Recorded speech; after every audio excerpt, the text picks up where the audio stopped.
അപ്പോൾ നമ്മളെ കിച്ചൻ്റെ ഉള്ളിലേക്ക് വീണ്ടും സ്വാഗതം. അപ്പോൾ ഇന്നത്തെ നോമ്പ് തുറക്കുന്ന ചെറിയ സാധനങ്ങൾ ഉണ്ടാക്കുന്ന പരിപാടിയാണ്. കുറച്ച് ദിവസമായിട്ട് ഞാൻ ഒരു പ്രാവശ്യം വീഡിയോ ഇട്ട് അന്ന് ഉണ്ടാക്കിയതാണ്, പിന്നെ വീണ്ടും ഉണ്ടാക്കൽ നിർത്തി. കാരണം അന്ന് അതിന് ശേഷം ഉണ്ടാക്കൽ നിർത്തിയതെന്ന് പറഞ്ഞു കഴിഞ്ഞാൽ വൈകുന്നേരം ആകുമ്പോൾ കഫീൽ വിളിക്കും എവിടെയെങ്കിലും ഷാനിയിൽ കൊണ്ടാക്കാൻ വേണ്ടി. കഫീൽ എന്തെങ്കിലും പാർട്ടി ഉണ്ടാവും, ഏതെങ്കിലും മജ്ലിസിൽ പാർട്ടികൾ വിളിക്കുമ്പോൾ കൊണ്ടാക്കാൻ വേണ്ടിയിട്ട് വിളിക്കും. കാരണം കണ്ണിന് കുറച്ച് സുഖം ഇല്ലാത്തത് കൊണ്ട് ഇപ്പം ഞാനാണ് കുറേ സ്ഥലത്തെല്ലാം കൊണ്ടാക്കൽ. എന്നോട് ചോദിക്കും കേട്ടോ എൻ്റെ വർക്കും കാര്യങ്ങളും ഉണ്ടോന്ന്. വർക്കും കാര്യങ്ങളും ഇല്ലെങ്കിൽ അത് കൊണ്ടാക്കാൻ പറയും. പക്ഷേ എങ്കിലും നമ്മളെ കഫീലല്ലേ, നമ്മളെ കഫീലാകുമ്പോൾ വർക്ക് ഉണ്ടെങ്കിലും ഞാൻ ഇല്ലാന്ന് പറഞ്ഞിട്ട് കൊണ്ടാക്കും. കഫീലിന് എന്തെങ്കിലും ബുദ്ധിമുട്ട് വരുന്ന സമയത്തല്ലേ നമ്മൾ വിളിക്കലുള്ളൂ. അതുകൊണ്ട് അങ്ങനെ പോകുന്നതുകൊണ്ട് ഞാൻ വരുന്ന വൈക്കും ആടുന്ന് ഇടുന്നല്ലാന്ന് നോമ്പുറക്കല്. ഇന്ന് കുറച്ച് സമയം കിട്ടിയിട്ടുണ്ട്. ഇനിയിപ്പം കഫീൽ ലാസ്റ്റ് ടൈം വിളിക്കുവാന്നറിയില്ല, അതിന് മുമ്പ് തന്നെ എന്തെങ്കിലും ഉണ്ടാക്കിയിട്ട് വിളിക്കുന്നുണ്ടെങ്കിൽ അത് കയ്യിലെടുത്ത് പോകാം. എന്നാലും ഞാൻ ഇന്ന് ഉണ്ടാക്കുന്നതെന്ന് പറഞ്ഞു കഴിഞ്ഞാൽ കുറച്ച് പഴം വാങ്ങിച്ചിന്. പഴത്തിന് എപ്പോൾ വില കൂടുതൽ തന്നെയാണ് ഇവിടെ എല്ലാ നാട്ടിലെ അപേക്ഷിച്ചിട്ട്. നേന്ത്രപ്പഴത്തിന് ഇവിടെ നാട്ടിൽ ഇപ്പോൾ എത്രയാണെന്ന് അറിയില്ല, നാട്ടിൽ വില കൂടിയാമോ. നേന്ത്രപ്പഴത്തിന് കിലോന് 9 ഉറുപ്പ്യാന്ന് കേട്ടോ. നോമ്പിലെല്ലാം റേറ്റ് കുറയലുണ്ട് സാധാരണ, എന്താണെന്നറിയില്ല. ഇപ്പോൾ കിലോന് 9 ഉറുപ്പ്യ, നാട്ടിൽ ഏകദേശം ഒരു 200 ഉറുപ്പ്യ അടുത്തായി. സാധാരണ 6 ഉറുപ്പ്യോ 5 ഉറുപ്പ്യെല്ലാം ഉണ്ടായാലുണ്ട്, ചിലപ്പോൾ ഓഫറായിട്ട് 3 ഉറുപ്പ്യ ഉണ്ടായാലുണ്ട്. എന്തായാലും മൂന്ന് പഴയ ഞാൻ എടുത്തില്ലു. അല്ല, ഈ എടുത്ത പഴം പണിയാ, ഇത് കുറച്ച് പോയെന്ന് തോന്നുന്നു. പിന്നെ ഞാൻ ഇന്ന് ഉണ്ടാക്കുന്നതെന്ന് പറഞ്ഞു കഴിഞ്ഞാൽ സമൂസ നമ്മൾ നോമ്പെല്ലാകുമ്പോൾ ഇങ്ങനെ പാക്കറ്റിലായിട്ട് എനിക്ക് തോന്നി ഇതെല്ലാം വീട്ടിൽ നിന്ന് ഉണ്ടാക്കിയിട്ട് കൊടുക്കുന്നതാണോ. വീട്ടിൽ നിന്ന് ഉണ്ടാക്കി കൊടുത്താലും ബാർക്കോഡും കാര്യങ്ങളെല്ലാം ഉണ്ട്. ഏതെങ്കിലും ഒരു കമ്പനി ആയിരിക്കും നോമ്പിനായിട്ട് ഉണ്ടാക്കിയിട്ട് ഇങ്ങനെ കൊടുക്കുന്നത്. അന്നേരം സമൂസ ഓൾറെഡി ഉണ്ടാക്കിയിട്ട് പാക്കറ്റ് ആക്കിയിട്ട് ഫ്രിഡ്ജിൽ വെക്കുന്ന സാധനമാണ് ഇത്. അന്നേരം ആടെന്ന് വാങ്ങിച്ചു കൊണ്ടിരുന്നത്. ഇതൊരു ഏകദേശം എത്ര സമൂസ ഉണ്ട്, 24 പീസ് സമൂസക്ക് എത്രയാ പൈസയാകുമ്പോൾ ഞാൻ എല്ലാം കൂടി ബില്ല് ഒപ്പരാക്കിയോണ്ട് തിരിഞ്ഞിട്ട് ഏകദേശം 6 ഉറുപ്പ്യ 5 ഉറുപ്പ്യ അങ്ങനെയല്ലേ ഉണ്ടായാലുള്ളൂ. അതായത് ആ സമൂസയുണ്ട്, അത് അങ്ങനെ ഇട്ട് പൊരിക്കുക വേണ്ടു. ഇത് 2 ഐറ്റംസും ഇന്ന് ആക്കാമെന്ന് വിചാരിക്കുന്നത്. എന്തായാലും ഞാൻ പരിപാടി തുടങ്ങട്ടെ. പിന്നെ ബ്രെഡും ഇവിടെ കിടക്കുന്നുണ്ട്. ബ്രെഡ് കുറേ ആയി വാങ്ങിച്ചിട്ട്, എന്നാലും ബ്രെഡും പോയി പോകുന്നതിനടുത്ത് ബ്രെഡും കൂടി ആക്കാം. എന്തായാലും 2-3 ഐറ്റംസ് ഇന്ന് കിച്ചൺ ഉണ്ടാക്കട്ടെ. അപ്പോൾ പഴംപൊരി ആക്കാൻ വേണ്ടിയിട്ട് നമ്മൾ കുറച്ച് പഞ്ചസാര അല്ലാണ്ട് പഞ്ചസാരയും കുറച്ച് ഉപ്പിടണം അല്ലേ, കുറച്ച് ഉപ്പിടണമെന്ന് തോന്നുന്നു. കുറച്ച് ഉപ്പിട്ട് പിന്നെ മൈദപ്പൊടി കലക്കിക്കൊള്ളാം. നമ്മൾ പഴപൊടി ഉണ്ട് കേട്ടോ. സമൂസയുടെ ഞാൻ വെജിറ്റബിൾ സമൂസയാണ് വാങ്ങിച്ചത്. ഞാൻ വെജിറ്റബിളും ചിക്കനും മാത്രമേ കഴിക്കലുള്ളൂ, ബാക്കി ചീസ് മറ്റേ ഇതൊന്നും കഴിക്കലില്ല, മട്ടൻ ഇതൊന്നും കഴിക്കലില്ല. ആ 2 ഐറ്റംസേ ഉള്ളൂ. അന്നേരം ഞാൻ ഫസ്റ്റ് പഴംപൊരിക്കുള്ള മൈദ വയ്ക്കട്ടെ. അപ്പോൾ നമ്മളെ പഴംപൊരിയാക്കാൻ വേണ്ടി ഞാൻ പഴം മുറിച്ച് വെച്ചിട്ടുണ്ട്. അടിപൊളിയായിട്ട് മൈദപ്പൊടി ഇവിടെ കലക്കിയിട്ടുണ്ട്. പക്ഷേ ഞാൻ മൈദപ്പൊടിയും പഴംപൊരിയെല്ലാം ആക്കുമ്പോൾ ഇല്ലേ, ഈ പഴംപൊരി ഭയങ്കര കട്ടിയായിപ്പോന്ന്. സോഫ്റ്റ് ആകാൻ എന്താ വഴി പറഞ്ഞു തരൂ. സോഡപ്പൊടി ഇടല അല്ലെങ്കിൽ എന്താണെന്നറിയില്ല. ഇന്ന് ഞാൻ ആരോ ഒരാൾ പറഞ്ഞിന്, ഇന്ന് ഞാൻ കുറച്ച് മൈദപ്പൊടി ലൂസാക്കിയിട്ടുണ്ട്. മൈദപ്പൊടി ലൂസാക്കിയാൽ മതിയെന്ന് തോന്നുന്നു. ലൂസാക്കിയിട്ടുണ്ട്. നമുക്ക് നോക്കാം ഇന്ന് കട്ടിയാവോ ഇല്ലയോ എന്നുള്ളത് നോക്കാം.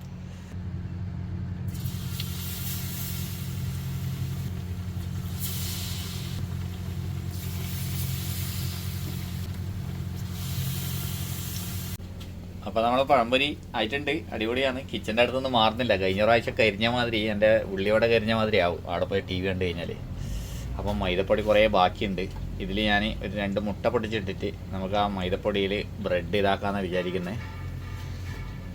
സമൂസ എന്താ മൈദപ്പൊടിയിൽ പൊരിച്ചാൽ, എന്തായാലും ട്രൈ ചെയ്ത് നോക്കാം നമുക്ക്. സമൂസ മൈദപ്പൊടി പൊരിക്കുക.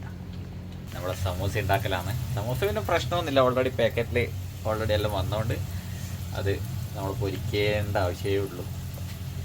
ഏതായാലും സമൂസ ഇത് പൊരിച്ച് കഴിഞ്ഞിട്ടാകുമ്പോൾ നമുക്ക് നമ്മൾ മൈദപ്പൊടിയിൽ മുക്കിയിട്ട് 2-3 സമൂസ ഉണ്ടാക്കി നോക്കാം. എങ്ങനെ ഉണ്ടാകുന്ന ടേസ്റ്റ് ഉണ്ടെങ്കിൽ പിന്നെ അങ്ങനെ ആക്കാം നമുക്ക്. അപ്പോൾ 1ാം ഘട്ട സമൂസയായി. 2ാം ഘട്ട സമൂസ ഞാൻ ഒരു പരീക്ഷണമാണ്. നമ്മളെ മൈദപ്പൊടിയില്ലേ, ഇത് മുട്ടയിലിട്ട മൈദപ്പൊടിയാണ്. അതിൽ മുക്കിയിട്ട് ഒന്ന് ഇട്ട് നോക്കാം, എങ്ങനെ ഉണ്ടാകും നോക്കാം. ഒരു വെറൈറ്റി. ഇത് അടിപൊളിയാണെങ്കിൽ നിങ്ങൾക്ക് പരീക്ഷിക്കാമല്ലോ. ഓക്കെ, എങ്ങനെ ഉണ്ടാകും നോക്കാമല്ലോ. അത് പൊളിക്കും ചിലപ്പോൾ.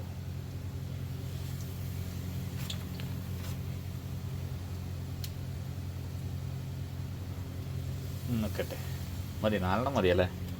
വെറുതെ ലാസ്റ്റ് ഒന്നിനും കൊള്ളൂല്ലെങ്കിൽ പിന്നെ നിൽക്കട്ടെ, 5 നിൽക്കട്ടെ. നമ്മൾ മൈദപ്പൊടിയിൽ മുക്കിയ സമൂസ പൊളി. അപ്പോൾ നമ്മളെ ഫുഡെല്ലാം ഇവിടെ റെഡി ആയിട്ടുണ്ട്. സമൂസ, ബ്രെഡ്, മൈദപ്പൊടി പൊരിച്ച സമൂസ, ബ്രെഡ് വെച്ചത്, അടിയിൽ പഴംപൊരി, ചെറിയ ഫ്രൂട്ട്സും, വെള്ളം ഫ്രിഡ്ജിൽ വെച്ചിട്ടുണ്ട്. ഇതാണ് പരിപാടി. നമ്മളെ ഫുഡായി. ഇനി ഞാൻ എന്തായാലും നമ്മളെ ഒരു കാർണവറുണ്ട് ഇവിടെ. അല്ല കാർണവറല്ല ആപ്പയാണ് കേട്ടാ. സത്യത്തിൽ എനിക്ക് ബന്ധങ്ങൾ കുറേ അറിയില്ല കേട്ടാ. എല്ലാവരും ബന്ധുക്കളാണെന്നറിയാം, പക്ഷേ എന്തെല്ലാം ആരെല്ലാം പേര് വിളിക്കണ്ടേന്നുള്ളത് സത്യത്തിൽ അറിയില്ല. എന്നോട് പറഞ്ഞതെന്ന് തന്നെ ബഷീർ ഖാൻ്റെ വൈഫാണ്. ആപ്പയാടാ നിൻ്റെത്, ഞാൻ ബഷീർ ഖാന്നാണ് വിളിക്കൽ. അന്നേരം വൈഫ് ഇനി എന്താണെന്ന് എനിക്കെന്നെ അറിയില്ല. ഇനി വൈഫ് എൻ്റെതായിട്ട് വരുക എന്നുള്ളത് എല്ലാവരും എങ്ങനെ ബന്ധങ്ങളാണെന്നല്ല അറിയാം, പക്ഷേ എങ്കിൽ എന്തെല്ലാം ആൾക്കാരെ വിളിക്കേണ്ടതെന്നുള്ളത് സത്യം അറിയില്ല. അത് കുറേ അങ്ങനെ അറിയില്ലായിരിക്കും ചിലപ്പം. എനക്ക് സത്യത്തിൽ അറിയില്ല. അതെന്ന് പറഞ്ഞു കഴിഞ്ഞാൽ ഇങ്ങനെയാണ് വരിക. എൻ്റെ ഉമ്മാൻ്റെ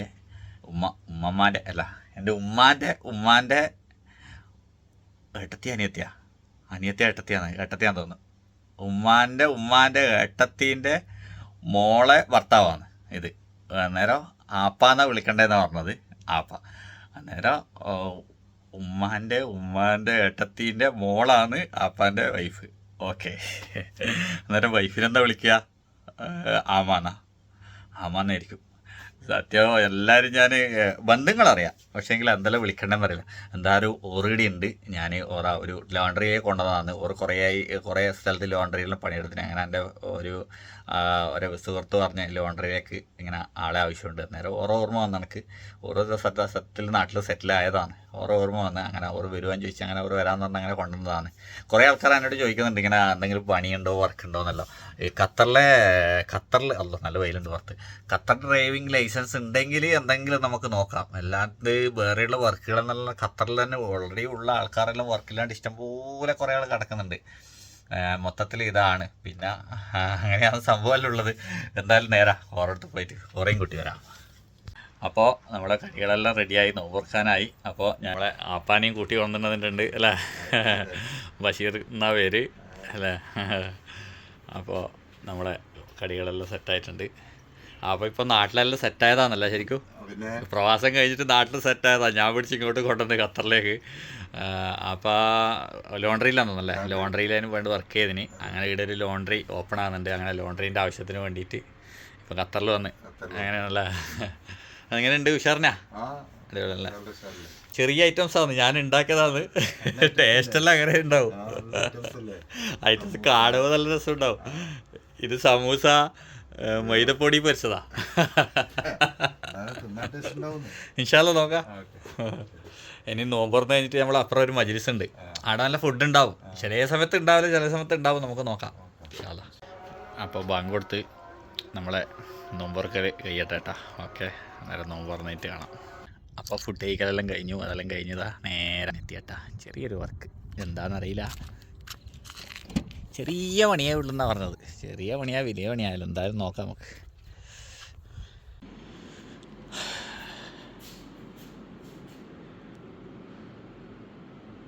അപ്പോൾ ഇവിടെയാണ് ചെറിയ വർക്ക്.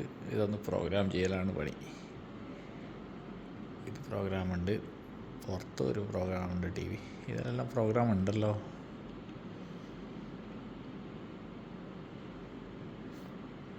വർക്ക് ഉണ്ട്, നോക്കാം.